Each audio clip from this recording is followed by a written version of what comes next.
السلام علیکم ورحمۃ اللہ وبرکاتہ۔ سورہ ملک سے لے کر سورہ ناس تک لگ بھگ یہ 48 صورتیں ہیں، 48 صورتیں جو لگ بھگ ہے۔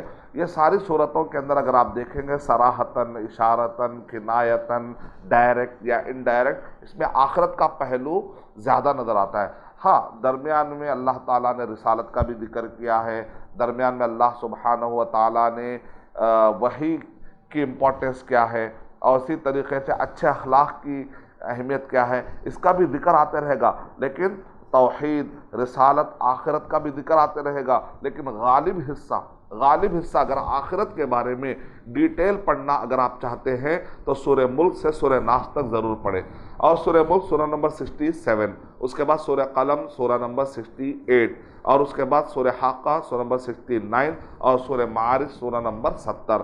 سورہ ملک پڑھنے سے پتہ چلتا ہے کہ لا الہ الا اللہ کی تشریح اگر پڑھنا ہے، اللہ کی عظمت جاننا ہے، اللہ سبحانہ و تعالیٰ کی قدرت کو اگر جاننا ہے، اگر آپ کو تفصیلی طور پہ اللہ کا تعارف حاصل کرنا ہے، اور اس کی عظمت اور جلالت اور اللہ تعالیٰ کی قدرت اور کائنات میں اللہ تعالیٰ نے جو چیزیں پیدا کی ہیں اس کا ایک عظیم اور عظمت والا انداز، اور ایک بہت ہی جلالی انداز، اور بہت ہی قدرت کاملہ کا ایک مظہر آپ کو نظر آئے گا کہ اللہ تعالیٰ نے مخلوقات جو پیدا کی ہیں اس سے آپ اندازہ لگا سکتے ہیں کہ خالق، ہمارا جو خالق ہے اللہ سبحانہ و تعالیٰ ہے، وہ کس قدر مقتدر ہے، وہ قدوس ہے، وہ عظیم ہے، وہ عزیز ہے، وہ برتر ہے، اور اللہ سبحانہ و تعالیٰ قہار ہے۔ یہ سارے چیزیں آپ کو سمجھ میں آ جائے گی سورہ ملک پڑھنے سے۔ اور سورہ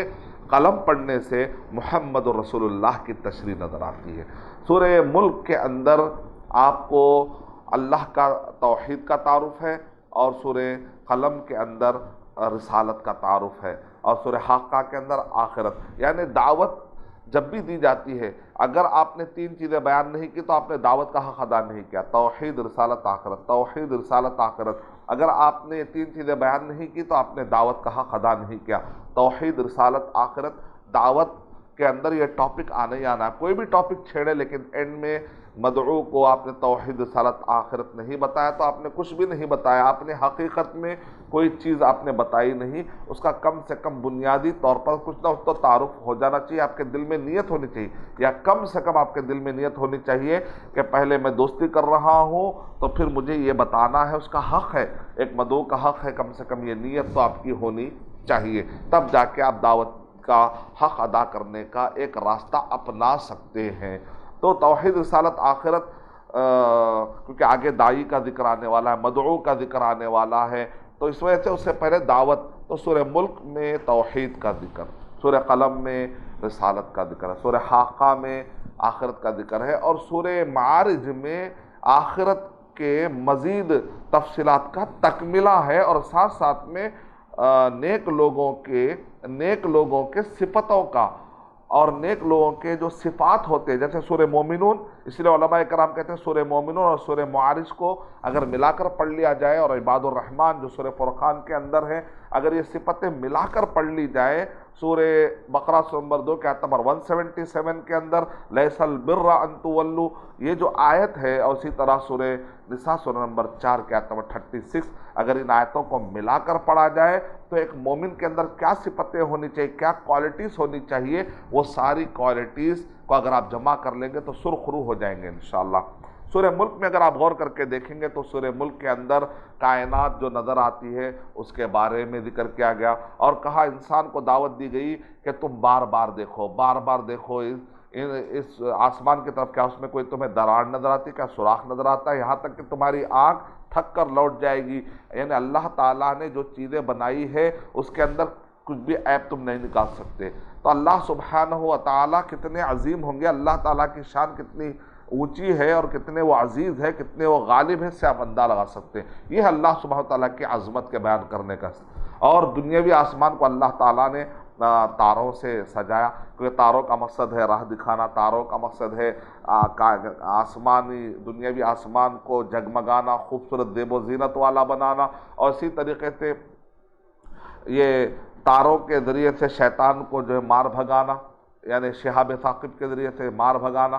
لیکن جو لوگ تاروں کے ذریعے سے فال کھلاتے ہیں یا تاروں کے ذریعے سے نجوم علم کا دعویٰ کرتے ہیں، کاہن حضرات جو دعویٰ کرتے ہیں یا ایسا ایسٹرالوجی کے پروموٹ کرنے والے، اسلامی اعتبار سے یہ سارے چیزیں غلط ہیں۔ ستاروں کا کھیل سمجھانے والے، یا اسی طرح آپ کے ایج اور آپ کی پیدائش کی عمر اور آپ کی ڈیٹ کو نکال کر یا آپ کے رنگ کو نکال کر یا آپ کے ہابیز کو پکڑ کر، آج کل بہت سارے ایپس نکلے ہیں اپنے تقدیر اور اپنے آنے والے دنوں کے اچھے اور برے کا پتہ چلنا، یہ سب چیزیں معلوم کرنے سے بہت غلط راستے پر آپ چلے جاتے ہیں۔ اور احادیث میں بتایا گیا کہ اگر کوئی آدمی صرف جاتا ہے، دلچسپی لیتا ہے ان سب چیزوں میں، تو اس کے نمازیں قبول نہیں ہونے کی دھمکی دی گئی ہے، اور ایک آدمی اگر اس پر بلیو کر لیتا ہے تو قد کفر بما انزل علی محمد صلی اللہ علیہ وسلم پر نازل کردہ جو دین ہے اس کا اس نے گویا کہ انکار کر دیا۔ تو لہذا اس راستے پر جانا ہی نہیں ہے، یہ سب وسائل شرک ہے، شرک کے راستے ہیں۔ تو اسی طرح سے آگے پھر یہ بتایا گیا کہ تم جو ہے غور نہیں کرتے کیا؟ اللہ تعالیٰ نے ایک دھمکی کے پیرا میں بھی سمجھا، آسمان سے بارش ہو جائے، آسمان سے اگر پتھروں کی بارش ہو جائے تو بچائے گا کون تم کو؟ کیا تم نصیحت حاصل نہیں کرتے؟ کیا تم آسمان والے سے جو ہے بے خوف ہو کر لیب گزار رہے ہیں؟ یعنی کفار قریش کو دھمکی دی جا رہی ہے، اور جنرلی ان سارے لوگوں کو جو اسلام کے خلاف دشمنی پر اتر آتے ہیں، لوگوں کو رکاوٹ ڈالتے ہیں، ان کو سمجھایا جا رہا ہے کہ کیا تم کو ڈر نہیں ہوتا ہے؟ اور اسی طریقے سے کبھی پرندے کی طرف دیکھ کر غور کرنے کے لیے کہا گیا کہ دیکھو آخر یہ پرندوں کو کس نے اڑنے کی طاقت دی؟ اور اسی طریقے سے ایک فوج ہے جو اللہ تعالیٰ کی طرف سے حملہ کر سکتی ہے، کیا تم کو ڈر نہیں لگتا؟ یا اسی طریقے سے جو آدمی سیدھا ہدایت پر جا رہا ہے، جو آدمی ٹیڑھا ٹیڑھا جا رہا ہے، کیا دونوں برابر ہو سکتے ہیں کیا؟ اسی طریقے سے مثالیں دے دے کر سمجھایا گیا، اور آخر میں کہا گیا اگر پانی زمین کے اندر چلا جائے کیا ہے کوئی لا سکتا ہے؟ یعنی اللہ سبحانہ وتعالیٰ بندوں کی عاجزی اور اپنی کمال قدرت بتا رہے ہیں۔ تو اس لیے اللہ تعالیٰ کی عظمت کا پاس رکھنا بہت ضروری ہے۔ جب بھی کوئی گناہ کرے، چھوٹا یا بڑا، تو یہ نہ دیکھے کہ گناہ چھوٹا یا بڑا، یہ دیکھے کہ کس کی نافرمانی ہو رہی ہے۔ اللہ اس کی عظمت اور اس کی جلالت کو ہمیشہ ذہن میں رکھے، شرک سے اپنے آپ کو بچائے، گناہوں سے اپنے آپ کو بچائے۔ ہم اللہ تعالیٰ سے دعا کرتے ہیں کہ اللہ سبحانہ وتعالیٰ مجھے اور آپ سب کو یہ توفیق عنایت فرمائے کہ ہم مختصر طریقے سے سوروں کے بارے میں کچھ نہ کچھ معلومات اپنے ذہن میں رکھیں۔ آمین وآخر دعوانا الحمدللہ رب العالمین۔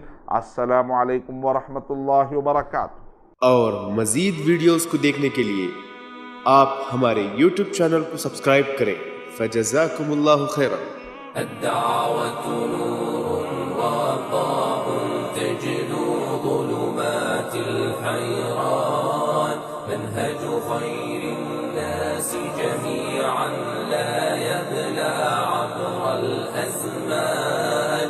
الدعوة نور وضاء تجلو ظلمات الحيران، منهج خير الناس جميعا لا يبلى عبر الأزمان. فالحكمة تكسو